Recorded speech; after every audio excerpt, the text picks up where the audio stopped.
ആശ കാണിക്കേണ്ട മാസമല്ലോ, നിസാരമായി തള്ളിക്കളയേണ്ട മാസമല്ലോ. 11 മാസം കണ്ടതുപോലെ റമദാനിനെ നീ കാണല്ലോ. 11 മാസം പോലെ ഈ റമദാനിനെ നീ കാണല്ലേ ചെറുപ്പക്കാരാ. ഇതിന് വല്ലാത്ത മഹത്വമുണ്ട് പൊന്നുമോരോ, ഇതിന് വല്ലാത്ത മഹത്വമുണ്ട് പൊന്നുമോരോ. ഈ 10 ദിവസം അല്ലാഹുവിന്റെ റസൂൽ പറഞ്ഞതെന്തെന്നറിയുമോ? അവ്വലുഹു റഹ്മാ.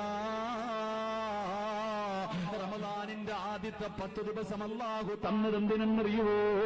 മോനെ, പടച്ചവന്റെ കരുണ ചോദിച്ചു വാങ്ങാനാ. ഈ 10 ദിവസം നരകമോചനത്തിനുള്ളതല്ലോ, സ്വർഗം നേടാനുള്ളതല്ല. ഈ 10 ദിവസം അല്ലാഹു തന്നിരിക്കുന്നത് പടച്ചറബിന്റെ കരുണ ചോദിച്ചു വാങ്ങാനാ, അല്ലാഹുവിന്റെ സ്നേഹം ചോദിച്ചു വാങ്ങാനാ. അത് ഈ 10 ദിവസമേ